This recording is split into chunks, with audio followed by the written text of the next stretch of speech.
Hello दोस्तों, आज मैं आपके सामने नेक्स्ट वीडियो लेके आया हूँ पाचन तंत्र का। तो इस सब में कल हम आपको बताए थे अमाशय में कैसे क्या ग्रसनी क्या है उसके बारे में वीडियोस बताया गया था। तो इस वीडियो में हम चलते हैं आंत के बारे में पढ़ेंगे, श्लेष्मा क्या है और आप अमाशय में कौन सा रस निकलता है, तो इसके बारे में सभी लोग डिटेल से पढ़ेंगे। चलिए वीडियो को स्टार्ट करते हैं। बात किया जाए, यहाँ एक नोट लिखे, इसको ध्यान देखिएगा। लार जो बनती है मुख में भोजन जब करते हैं तो लार जो मुख में बनती है उसमें जो टाइलिन नामक एंजाइम पाया जाता है। क्या पाया जाता है? टाइलिन नामक जो है एंजाइम पाया जाता है, जो रोटी के कार्बोहाइड्रेट, मतलब रोटी में क्या पाया जाता है? कार्बोहाइड्रेट पाया जाता है। कार्बोहाइड्रेट के जटिल कणों को क्या कर देता है? मीठे माल्टोज में बदल देता है। जब हम खाते हैं तो एक टाइलिन नामक एंजाइम जो होता है लार में पाया जाता है, जो रोटी में पाए जाने वाला जो कार्बोहाइड्रेट है उसके जटिल कणों को क्या करता है? मीठे माल्टोज में बदलने का काम करता है, बदल देता है। और इसीलिए हम क्या करते हैं, रोटी जो होती है अधिक चबाने पर यह रोटी क्या लगती है? मीठी लगती है। इसी कारण अधिक रोटी चबाने से मीठी हमको लगती है। बात कीजिए अमाशय, स्टमक में कुछ पॉइंट बच गए थे।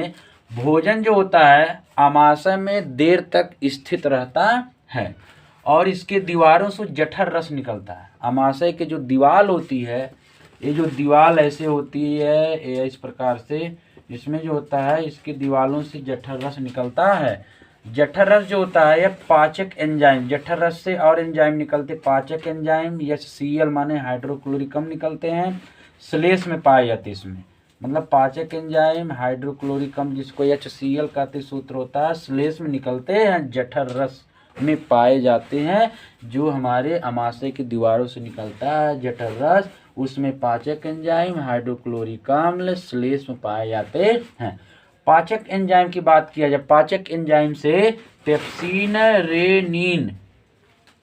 और रेनिन निकलते हैं। तो पेप्सिन का कार्य क्या होता है? हमारे पेट में जो होता है पेप्सिन का काम होता है प्रोटीन का पाचन, माने पेप्सिन करता क्या? प्रोटीन को पचाने का काम करता है। और रेनिन जो करता है, रेनिन जो होता है वह दूध को दही में बदलता है। रेनिन क्या होता है? दूध को दही में बदलने का काम रेनिन करता है। और पेप्सिन जो होता है प्रोटीन का पाचन करता है, जो पाचक एंजाइम में पाए जाते हैं। आगे चलते हैं श्लेष्मा। श्लेष्मा क्या होता है? आमाशय के आंतरिक दीवार, आमाशय के आंतरिक दीवार को HCl अम्ल से बचाता है। माने श्लेष्मा करता क्या है?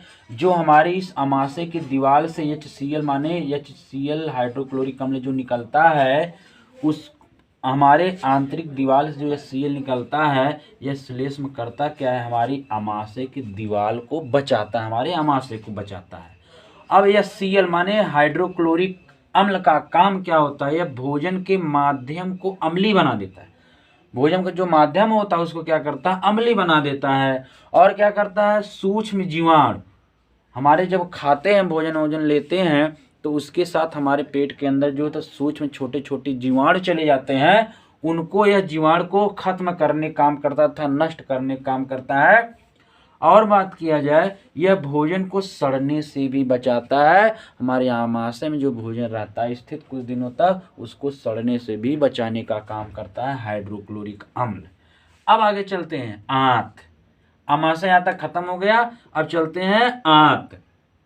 आंत की बात किया जाए, आहार नाल का शेष भाग आंत कहलाता है। आहार नाल के बाद जो शेष भाग बचता है उसको क्या कहते हैं? हम आंत कहते हैं।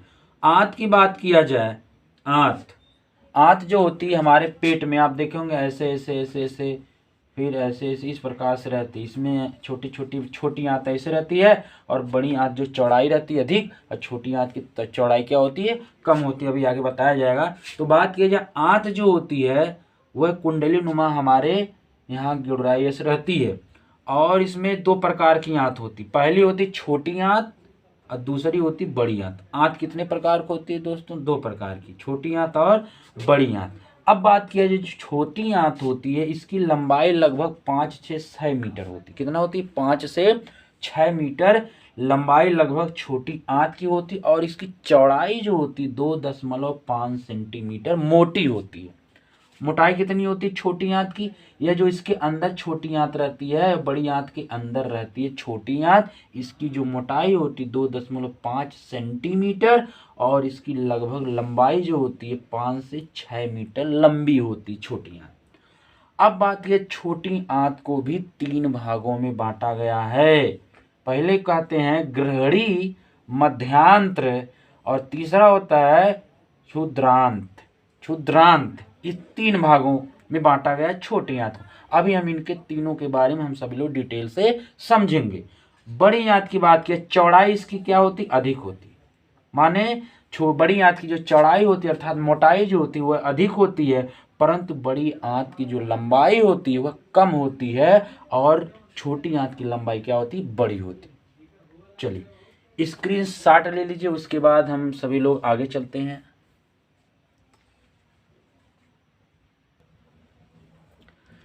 दोस्तों हम सभी लोग आगे चलते हैं कि जो छोटी आंत होती है इसमें 3 भाग होते हैं, ग्रहणी, मध्यांत, क्षुद्रांत। ग्रहणी की बात किया जाए, ग्रहणी जो होती है लगभग इसकी लंबाई 25 सेंटीमीटर लंबी होती है। और बात की इसमें जो होता है अग्नाशय से अग्नाशय वाहिनी और पित्ताशय से पित्तवाहिनी आकर इसी ग्रहणी में आकर के मिलती हैं।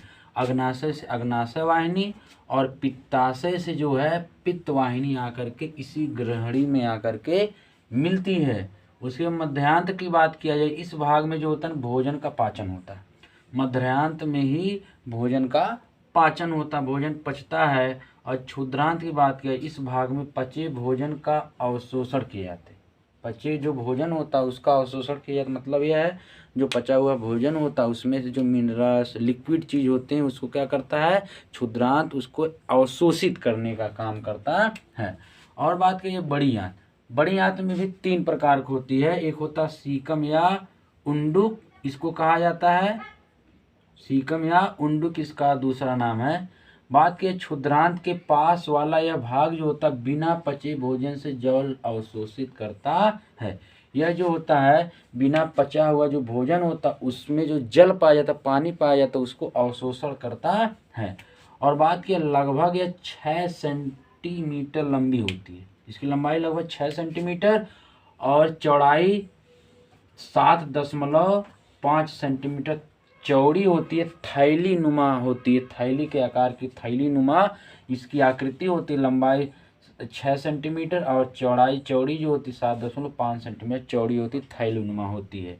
इसी में जिसमें होता है लगभग 9 सेंटीमीटर लंबी सकरी, जिसमें क्या होता है 9 सेंटीमीटर लंबी सकरी कड़ी नलिका निकलती है और इसे क्या कहते हैं हम? कृमि रूप परिशेषिका या उंडुक पुंछ कहते हैं, उंडुक पुच्छ कहते हैं। अंग्रेजी में लिखा है वर्मीफॉर्म अपेंडिक्स, इसको कहा जाता है। बात कीजिए यहाँ आंत जब बनाया जाता है, ऐसे आंत जब बनती है ऐसे कुछ नोक नुमा यहाँ निकला होता है, ऐसे नोक नीचे, तो यही होता है कृमि रूप परिशेषिका, इसी कहा जाता है कृमि रूप परिशेषिका, इसी को कहा जाता है परिशेषिका।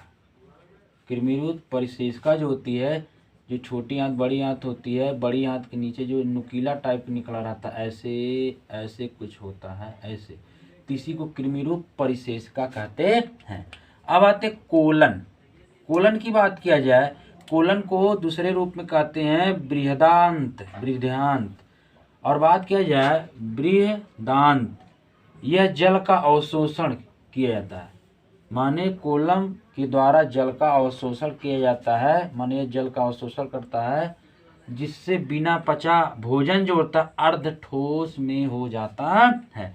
माने जब इसमें आता है भोजन पचने के बाद तो इसमें जो भी पानी होता है उसको अवशोषण कर लेता है और जो ठोस पदार्थ होता है भोजन उसमें से जब लिक्विड या पानी को अवशोषित कर लेगा या तो भोजन क्या हो जाता है? अर्ध ठोस में बदल जाता है कोलम में। अब आइए कोलम के बारे में, यहाँ इसके सामने और कुछ लिखा गया है। इसकी जो लंबाई होती कोलम की वह 1.25 मीटर, चौड़ाई 6 सेंटीमीटर होती है। यह यू आकार माने यह यू के आकार की होती है और यह छोटी आंत को घेरी रहती है। जो कोलम होता है 1.25 इसकी लंबाई होती, चौड़ाई 6 सेंटीमीटर होता है, यह यू आकार की होती है, छोटी आंत को घेरे रहती है। कोलम जो होता है यू आकार की जो आकृति होती है, यह जो होता है छोटी आंत को घेरे रहता है। अब आते हैं आगे मलाशय। किसमें आते हैं? मलाशय। रिक्टम अंग्रेजी में कहते हैं मलाशय।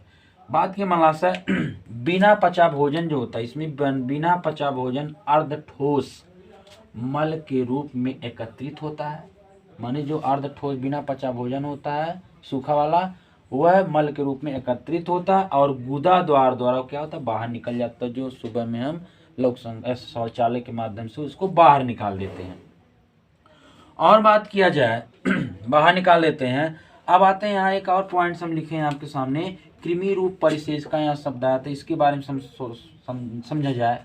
शाकाहारी जंतुओं में जो होता है, यह शाकाहारी जंतुओं में यह सेलुलोज के पचाने में सहायता करती है। माने जो सेलुलोज पाया जाता है शाकाहारी जंतुओं में, यह सेलुलोज को पचाने का काम करती थी कृमि रूप परिशेष का। जैसे गाय हो गया, भैंस और खरगोश, हिरण आदि जो होते हैं इसमें सब पचाने काम करती थी। और अब जो होता भोजन में सेलुलोज की कमी आ गई, भोजन में जो सेलुलोज की कमी आ गई, जिसके कारण कृमि रूप परिशेष का कार्य क्या हो गया? कार्य करना कम हो गया। भोजन में कमी होने के कारण सेलुलोज के यह जो होता है इसमें जो है कृमि रूप परिशेष का क्या हो जाए? इसका काम करना कम हो गया है। और बात किया जाए कभी कभी इसके अंदर जो होता है भोजन के कण पहुंच जाते हैं, जिसके कारण होता है इसके अंदर जो होता है भोजन सड़ने लगता है। कृमि रूप परिशेषिका में कभी कभी भोजन के कण पहुंच जाते हैं तो इसके अंदर क्या होता है? भोजन क्या होता है? सड़ने लगता है, जिसकी वजह से क्या होने लगता है? दर्द होने लगता है। इसमें क्या होने लगता है? दर्द होने लगता है। और इस अवस्था को एक बीमारी का नाम दे देते हैं, एक रोग का नाम दे देते हैं अपेंडिसाइट। क्या देते हैं?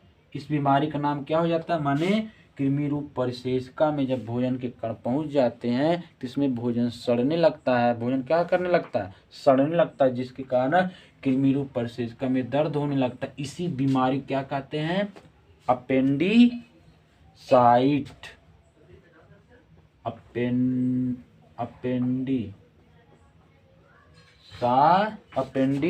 इसको कहा जाता है अपेंडिसाइट्स। क्या कहते हैं? अपेंडिसाइट्स। इस बीमारी को कहा जाता है अपेंडिसाइटिस।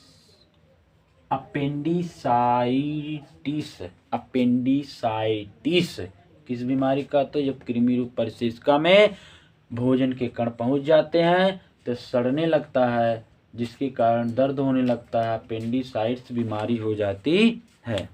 और बात किया जाए एक इसका उपाय होता है, आखिर में करते क्या? इसी कृमि रूप परिशेषिका को क्या करते हैं?